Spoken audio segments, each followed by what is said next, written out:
Though the weather outside is frightful, the fire is so delightful. Since there's no place to go, let it snow, let it snow, let it snow.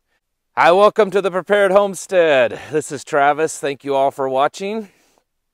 We are now filming from the frigid north. Actually not. We're still in the Missouri Ozarks, and it's cold. It's just cold, cold, cold, cold, and expected to get much colder. And now, on top of all this, and I understand there's some of you that live really way up north, and you've already been commenting, oh, it's negative 30 here, it's negative 20, it's negative 40. Yeah, I know, but for here, this is quite cold, and they're saying that maybe Monday or Tuesday, there is a chance for us to get somewhere between 8 and 12 inches of snow on top of the little bit that's already here, plus ice that's on the ground, and then the cold weather. So, you know, when you're getting into single-digit highs during the day and, 8 and 12 inches of snow, that's pretty rough for the Missouri Ozarks. We get this every once in a while. I know a lot of you, or at least some, have commented over the past that, oh, I don't like the cold, and so that's why I moved out of Missouri, and I moved down south. And a lot of people like that. One of the reasons why I actually like Missouri Ozarks weather. Some people complain about it. And I like it because we do have 4 seasons. We have truly 4-season weather. It can get really hot and muggy in the summertime. We have decently cool springs and falls, and then not every year, but every so often we can get a pretty serious winter. And this looks to be one of them. Been talking about it for the last couple of years. All the people around here saying we're due for another good winter, and it looks like we're going to get it. I think it's been probably 10 years since we've had anywhere in the neighborhood of 8 to 10 inches of snow in one setting. So anyways, on to the video. You guys noticed food prices lately? They are going up. They're going up incrementally, but they're going up. We went to the grocery store a few days ago to pick up a few things, and I kind of went around and just looked at stuff, and it's not a big increase, but it is happening, and it seems to be gradually happening, and I think that's what we're seeing. It's a result of what's been going on between inflation of our currency, shortages in certain areas, maybe shortages on the growing end of it or the production end. Maybe it's difficulty with transportation, job losses still in certain places. I mean, there's a lot of little things. There's nothing really one major thing, to say, oh, there's been massive crop failures of this crop, or, massive shutdowns of these types of plants, but it's just little bits here and there. And then also we're having globally, more, I don't say worse weather, but just abnormal weather, maybe it is. And of course, I believe that is the grand solar minimum, the results of that. If you're not familiar with it and you look into it, grand solar minimum, some people have referred to past grand solar minimums as mini ice ages, and that's not really accurate. The grand solar minimum simply causes erratic behavior of the weather.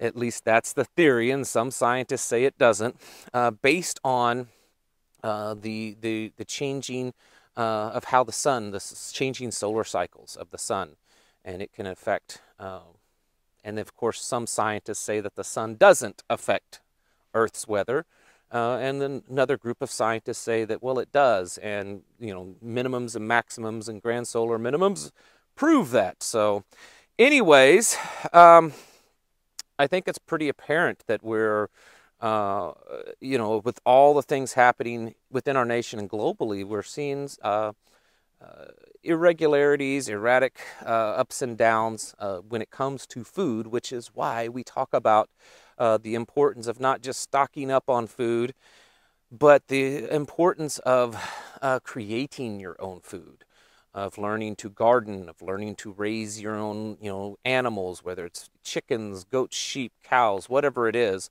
And then, of course, wild gathering, wild foraging, hunting, that sort of thing. Being more self-reliant, that self-sufficiency that we as a people once had. This was just a given.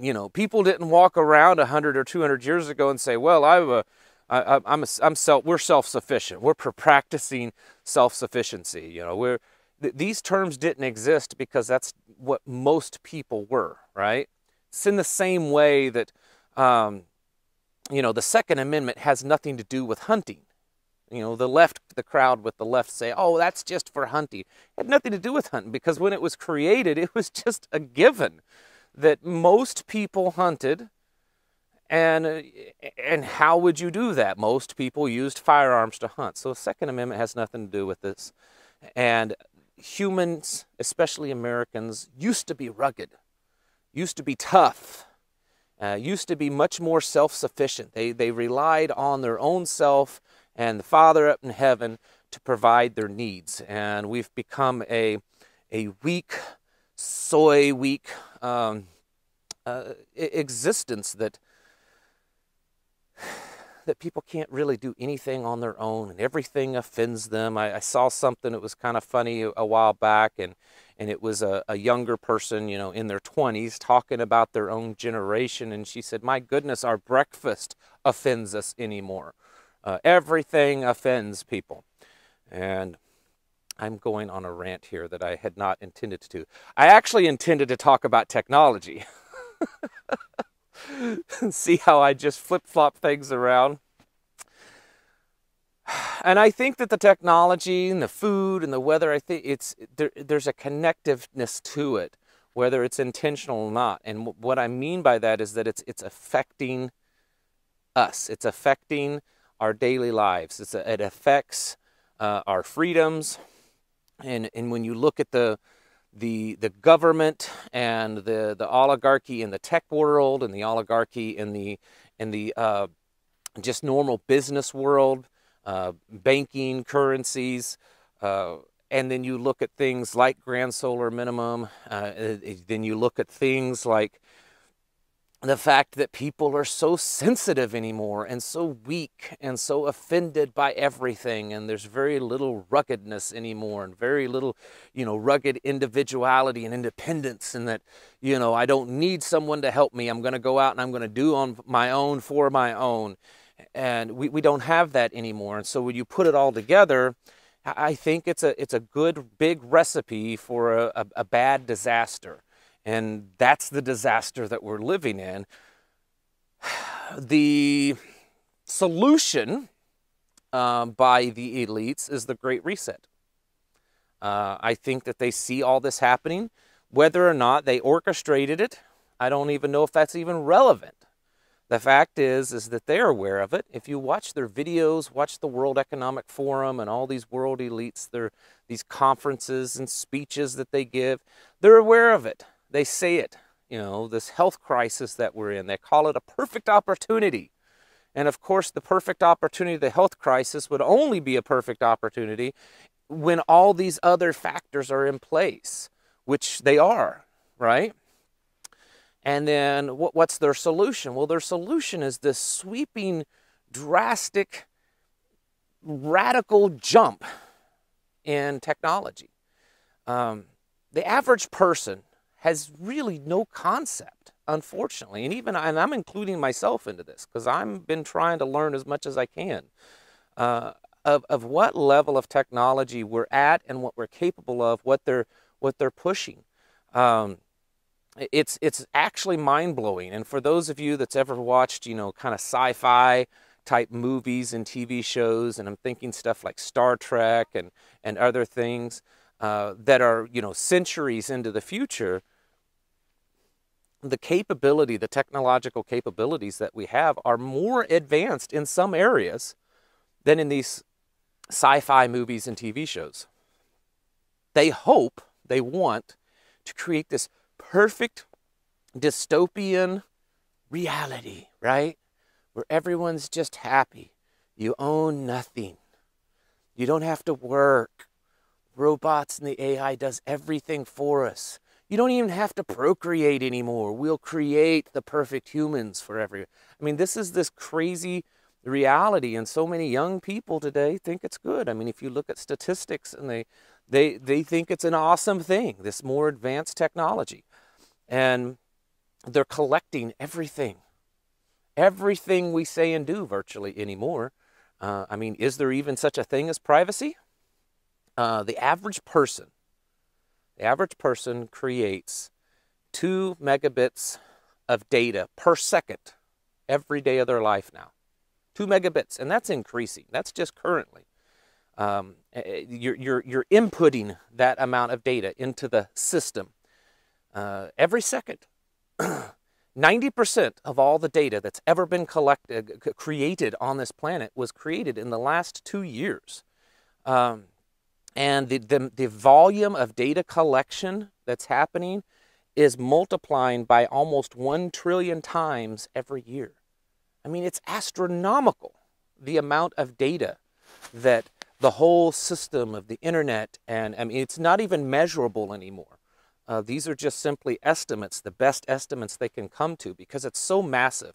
We're dealing with artificial intelligence, computers, quantum computing, that's capable of predicting not just the future, but predicting the futures in multiple realities. I mean, these are things that the average person may not even think exists. I'm not even sure if it exists, but that's what they're saying. Because the computing power is so massive, and the collection of the data is so massive. I mean, you would probably have to live in a cave for the rest of your life to avoid that. This is an ongoing problem. And so what we're seeing is all of this stuff that's happening, the increased food prices, the extreme divides in our society. I mean, society's always had divisions. It's just been that way since the beginning. But these divides are very extreme anymore, to where it's creating that all sides are now extremist, right? And then the increasing Big Brother police state that's clamping down on individual rights, and that's ostracizing whole massive segments of society and demonizing them as these evil people that, you know, are radical extremists. And then, you know, the health crisis that's just, it's so silly anymore.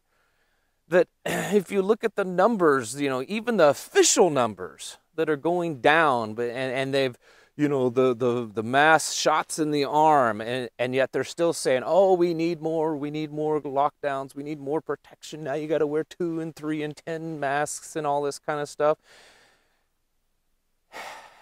And then the currency, I mean, dollar, the economy's about ready to... This is the world that we live in. And I believe that their hopes are for this technology to come in and take hold, and to be the savior, so to speak, of everything. And there are some people that say that that the technology itself is the Antichrist, or the you know, whatever it is that's going, you know, whatever you believe, but that it is the technology itself, the artificial intelligence. I mean, how many movies have been made over the past 20, 30 years of artificial intelligence taking over humanity? Some of the greatest minds currently and in the recent times have warned against artificial intelligence taking over. And yet, we're just like, the people that create it and push it are like idiots, I guess. They keep pushing this agenda of more and more and more of it. And so then we're left with, well, what do we do? I mean, can we really combat this? Can we really prepare against this? Does living like this really help you? I mean, if they're able to collect this much data with all their spying capabilities, all of the mining capabilities, data collection capabilities on the internet, with them being able to put so much control in our food supply system, in our currency, in our economy, controlling things through these health, agenda, the health crisis agenda, and is there a way that we can actually avoid it? Can we actually survive it? Do we just toss in the towel and say, you know what, this is way too big? Like, no one can actually survive against this. And one could make a pretty good argument saying that, yeah, it's too big. Can't survive in it. You can't compete against this. You can't defeat this. Maybe I'm an optimistic person based on this one thing, but I think that we can defeat it. I don't think that their plan is absolutely perfect. I don't think that their capabilities are so great that there's no hope and no chance for us to be able to defeat this. I also believe through my spiritual beliefs that that we know the end of the story. We've read the end of the book, and we know how this story ends. So I believe that things are probably going to get worse. We've talked about that continuously over the last several months.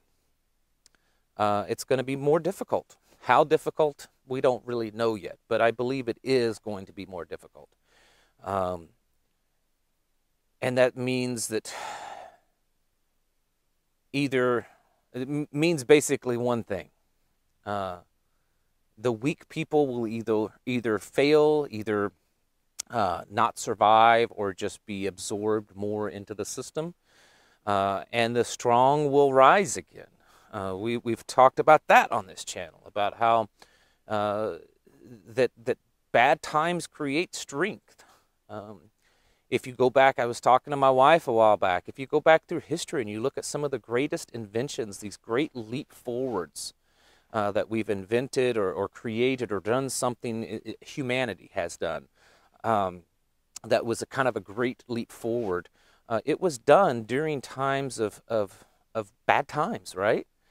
And here we are going through one of the worst times possibly in human history, at least on a global stage.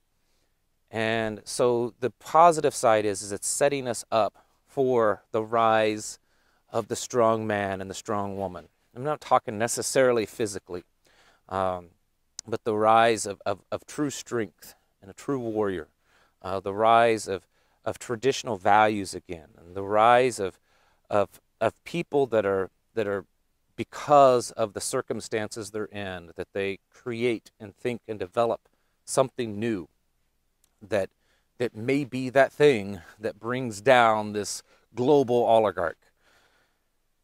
So because of all these things, I do have hope that we can survive all this. Doesn't mean it's going to be easy. Doesn't mean that you don't have to do anything. I believe that you still must prepare, and I believe that you still must get yourself and get your family and your hearts and your lives in order so that you can survive through this. We are about to go through a fiery furnace. We are. And some of us are going to be tested physically and mentally and spiritually.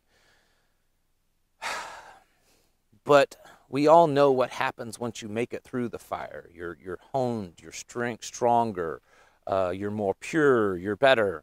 That's what fire does. Fire doesn't really just consume and destroy. It purifies and strengthens. And so we as a species, as a people, as Americans, whatever you want to say, we are going through that now. And those of us that are strong enough can, I believe, survive it, and not just survive it, but come out on the other end a better person.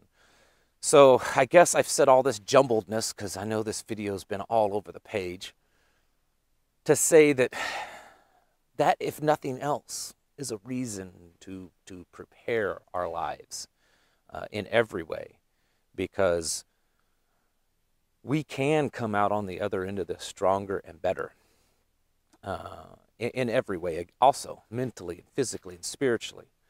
And so if nothing else, to me, that is a big reason to live this lifestyle, to raise our families this way, to teach our children in the way that they should go,